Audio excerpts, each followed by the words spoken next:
really about. I know people are from different places, and we'll introduce each other in a second. But today is about really honoring the past and understanding a little bit of where we are, and then how do we move forward. And the journey in El Cajon started with that picture right over there in 1912. That was the end of the Second Industrial Revolution. Does everybody know what that is, the Second Industrial Revolution? It was from 1870 to 1914. It's where America really did their westward expansion. It was at the end of that. We started creating this thing called the Rise of Main Street, where cities all over the country, like in El Cajon, started. It was founded in 1912, and that's why I'm so proud to be a part of the legacy city like El Cajon, where Chamber of Commerce was there in 1912. It was a big part of the community.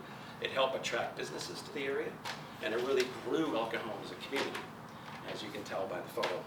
And then as we move forward after World War II in the 50s, when the troops came home, that was the launch of the Third Industrial Revolution, which I call, and other historians call it, the rise of suburbia, where we kind of let go of our agrarian, our farm past, and we move forward in the suburbs. And that's where we built Highway 8, all the malls, the irrigation new stuff, the water stuff, and the healthcare district, new school districts. All that stuff between the 50s and 70s really took off. It was another housing boom, second really big housing boom. And now it takes us to today, where we're moving into the Fourth Industrial Revolution. So this period starts now. No one knows when the exact date is. So it's amazing for us, as being kind of a historian now and a futurist, is this period of time now where it hasn't technically happened yet.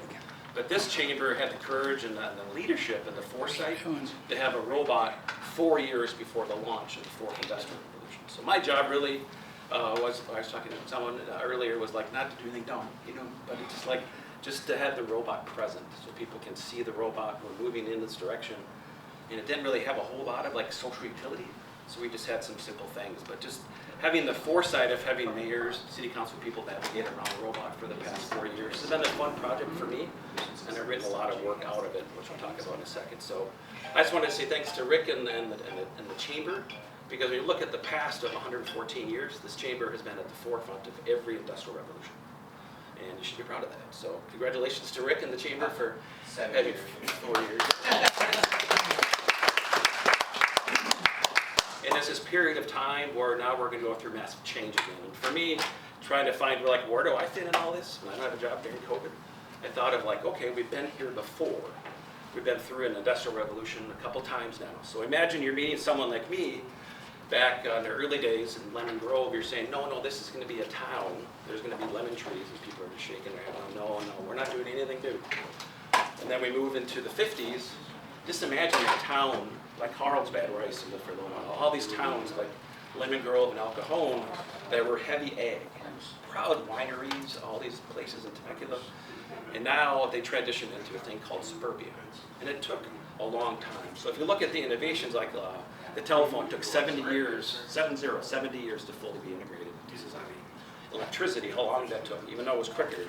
Things like railroads took a little bit of time. And then we move into the future, where the first half of the Third Industrial Revolution was infrastructure. The second was the digital era, computers. So if you look at all of that and you deal with a robot, and for someone like me being in this position where holy cow, imagine farm fields, now there's steel cities. Imagine there's ag, and now there's suburbia. So imagine now you see the world around you, and you can think, oh my gosh, we're going into something bigger than that. Is where we're at. So it's not like I've been in a state of panic, but it's just we're gonna do this. So for me, it's not about Elon Musk or the big companies. It's about how can Main Street adapt, and it has a proud history of adapting. So that's where this comes in, the Main Street approach.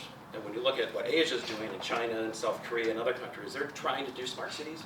Some have worked better than others, but they're big buildings and they're empty. So I want to do a bottom-up approach to inspire people. And it's not political, just inspire people to think of what's possible. So we'll lose a lot of jobs, but we're going to create a lot of new jobs. So it's up to us. No one's coming to just say, here's the playbook. We have to create this with intention, and that's why I'm proud of my friends along the way that are doing this work with education.